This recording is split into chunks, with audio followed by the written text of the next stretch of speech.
Hey guys, welcome to the woods. Well, I've got a concept I want to play with that we have to sort of come to some mutual words, and I'm going to describe things. May not be the words you describe them. Plug in your own words, plug in your own descriptions, but ride with me a little bit through some things that you're like, well, that's not the way I see it. You may find when you get the whole picture, you're like, that's close to how I see it. So what the heck? It's my show. All right, so we come from and go to a place that is a land of energy, okay? Because we look out at the planets even in our solar system, and we say, I don't see any life anywhere. We look between me and this tree or me and this woods, I don't see any life out there. I see other people when they walk down a trail, but that's life, and yeah, okay, these trees are alive, but I don't see beyond the world, material world. So it's very easy to say, then that's all there is. But we know that we're an energy ball. We can see the energy ball around us. It goes about 3 feet past us. It's huge. And there's a process where we get lots of communication from the other side, from that non-material world. And I don't know how, well, I guess I do know. I can see where it's very easy to deny or ignore that vibrational energy that's happening around us. Really, I sort of do this all the time because that's like, the other side. But the other side is everywhere. It's everything. And so that communication that we have, one little principle of it is it doesn't come through words. They don't tell us things exactly. It's you sense things. Now your brain can turn it into words and descriptions and all types. You could write whole books on a feeling you get. But it's all about feeling. It's vibrations. So we pick up on vibrations and we turn them into words. But and so that's where words get kind of tricky when you were talking about this kind of stuff. But getting back to this point, we come from a land of vibration and energy. We know that energy never ends, and the Bible says, we're infinite beings. So I don't know how anybody puts that into their brain, but we just really mostly don't. We're busy, too busy to be sort of looking at the distorted view of experience of life on Earth. So if I want to say distorted view, that's an important one. So from the other side, they say that, I'm just going to use that. Let's go with the they say, because I'm going to give you a whole bunch of they says. So they say that that these energies from the other side do travel around the galaxy, around the universe, and that they go in pockets of vibrations. There's like places in the universe where different consciousness is experienced. I don't know, but say that you were dealing with fear or something like that. I don't know if they even really deal with fear on the other side, but say you're dealing with fear and that's sort of your lesson you're trying to learn about or something.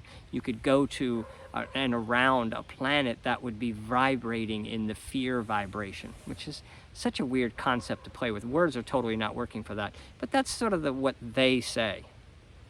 Okay, so, and maybe not in the they that you've ever spoken to, but this is my show and we're going to play along. But jokingly, I want to let's just keep going, right? So they say that there's continued experience on the other side. You're continuing to learn. You're continuing to experience things. And you're an infinite being, so it can go real fast or real slow, whatever you want to do. But there's a little bit of a limiter in that on the other side, they say, that you're around vibrational energies that are vibrating in the same challenge or the same experience. And another thing that they say, my arm's gonna get tired if I have to do the gesture of they say. Maybe I'll do they say. So they say that we will, well, I lost my train of thought going like this. That the point is this: when you're on the other side, you manifest experiences instantaneously. Now you say, well, they're not material things because I don't see any. They're not leaving remnants, they're not leaving signs. They're not, I don't see people inhabiting other planets if you say that they're around other planets. And the planets have energies, and that's what what astrology is all about. So if anybody's anything about astrology, they know that these planets have energies and they have lessons and they have characteristics. Maybe that's the word we want to use.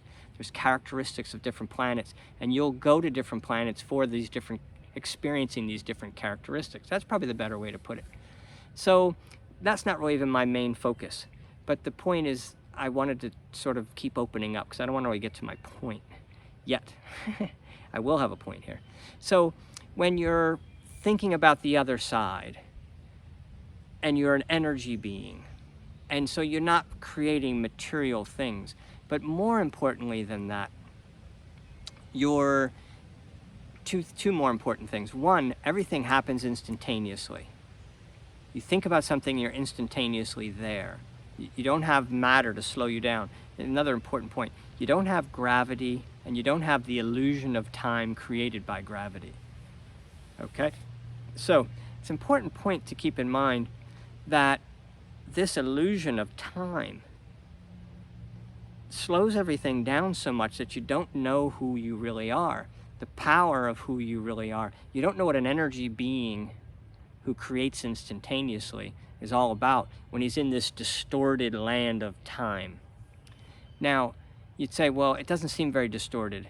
I know that how long it takes for a tree to grow. I know how long it takes for a forest like this to be created. I know how long I've been around. I've got a good grasp of time, and I've got a good grasp of matter. I know how to open up the human body. I know where all the pieces are going to be, and I know, you can break down into all this like knowledge, if you will.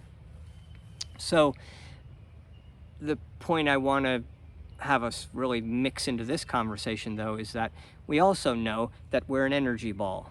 We know that. We know that energy creates vibrations, and emotions ride off of vibrations, and communications happen off vibrations. All kinds of magic happens off vibrations, and if any human ever on the planet before, we should certainly know the power of vibrations and frequencies and waves, and that's which all kind of the same thing. But we communicate and run our whole planet with that trust that these vibrations exist. So I'm a vibration energy ball that can manipulate these particles in my body.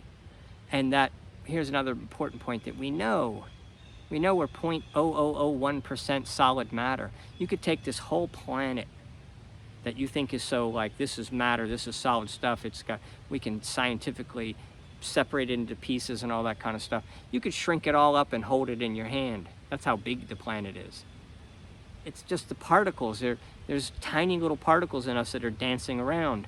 And so you feel like you're solid, because I'm touching vibrating particles to vibrating particles, so I can feel the texture of clothing, I can feel the difference of my hair to my skin. Sure, you've got sensitivity, it's magical. But ultimately, it's vibration. It's not matter. There's the tiniest, you wouldn't see the size of the matter that we really are if you looked at us. You wouldn't be able to find yourself in this pile of leaves if you stop vibrating. You're a vibration. You're a wave. So this vibration, that's the same as the vibration on the other side, still connected, comes here and loses a sense of who he is because we're in the land of time and gravity. And we have some gravitational pull to that 0.1%. It's got an effect on us. So here's what I want to get to, some things to play with. If I'm a vibration and I come from infinite energy, I'm going back to infinite energy. I still am infinite energy, but I have the illusion of being Dan Hicks in the year 2020. And the trees are trees, and plants are plants, and animals are animals, and we can define all these pieces. Which is one of the reasons that, like, the they, remember those people? The they from the other side say, that's not really the best thing to do. You're not trying to, when you label and identify everything, then you're moving in your thinking to matter and solidity and consequence of things and that sort of stuff. Whereas if you go back to the energy realm, then all possibilities are out there, and the interconnectedness of all life starts to come to you and things like that. So I'm trying to tease everybody up a little bit into the vibrational view of things. So another vibrational view that I think is really key. On the other side, we instantaneously, thoughts are things manifesting, but things and manifesting is a funny thing. So they're experiences, I guess you'd really say. Oh, look at the cute dog.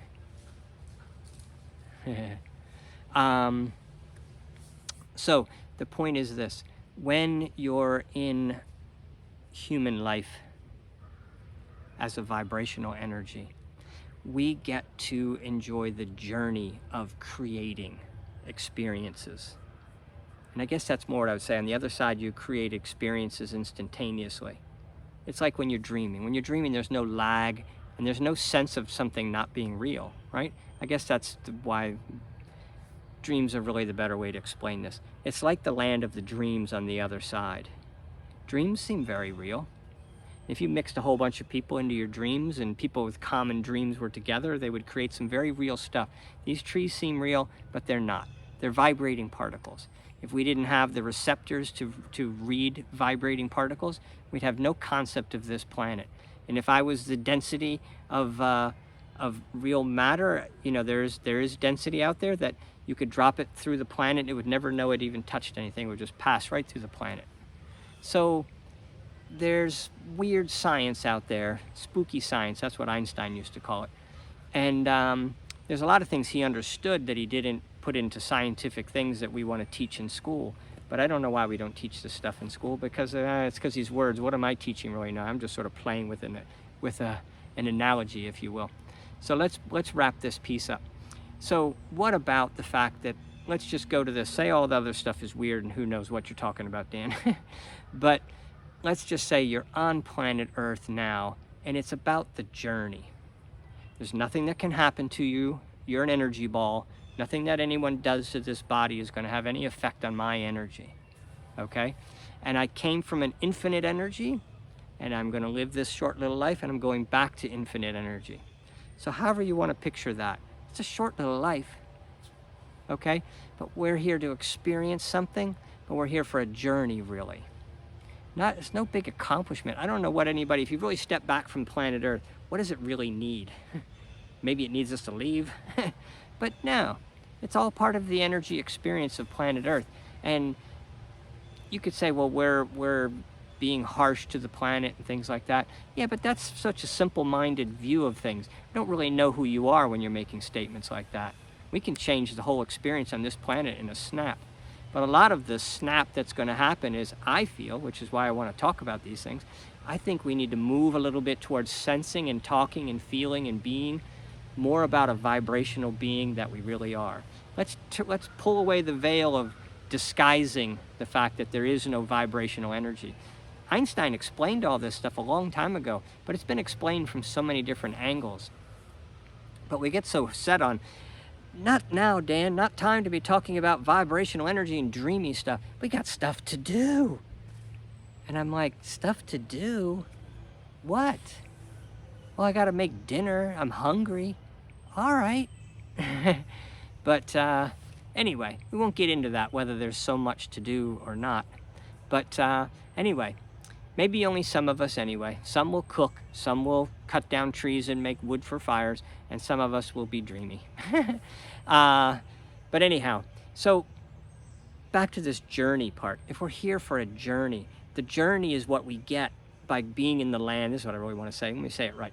Being in the land of time warp and gravity and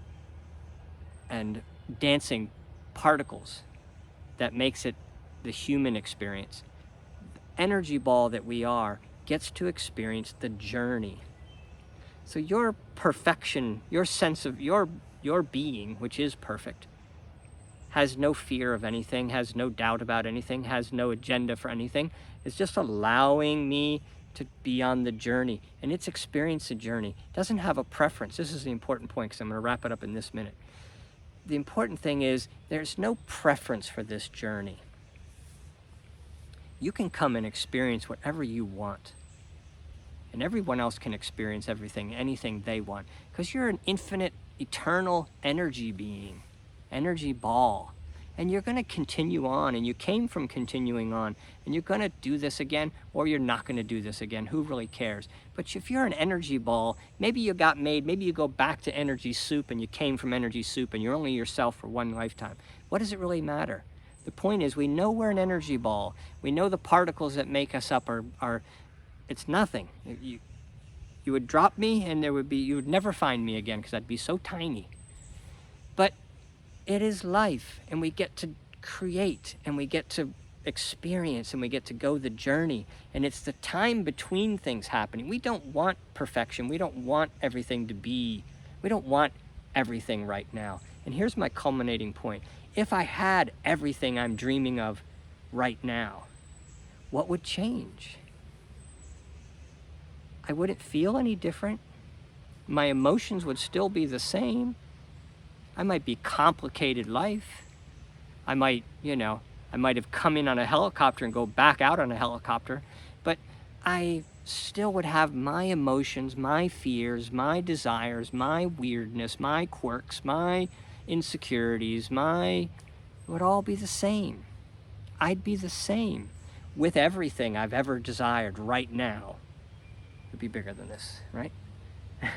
Everything I desired right now. Who wants that? And he said, well, I just want this little bit that they all have. It's like, yeah, I know. Wanting is a big part of this. We can't get, there's a struggle between where we want to be and where we are. So the trick is, don't look at where you are so much. Look at where you are in your emotions. Work on that. The journey is working on your emotions. How do you feel? I feel like I have everything coming to me. There, now you got it, right? I feel like I have everything right there available just as I need it, because I don't want to drag it all with me. I want to have everything, but just what I need at the time I pick it as I want it. That's the reality. That's what's really going on. That's who you really are, and that's the real experience. According to me, at this point in the woods on this day. Anyway, that's a fun topic, I guess. We'll chew on it again, probably. But anyway, love you guys. Love yourself. Love the journey. Just love the journey. And allow others to have their journey. Throw them some love. Throw some love bombs around and let others know that you're okay with them experiencing their journey as they want to. Because there's nothing you're going to do to us. We're an energy ball, infinite beings. We're not going to be damaged by any struggle we find here. The struggling and the suffering makes the journey all that more rich. Anyway, all right, run over time, guys. And I'll talk to you again soon.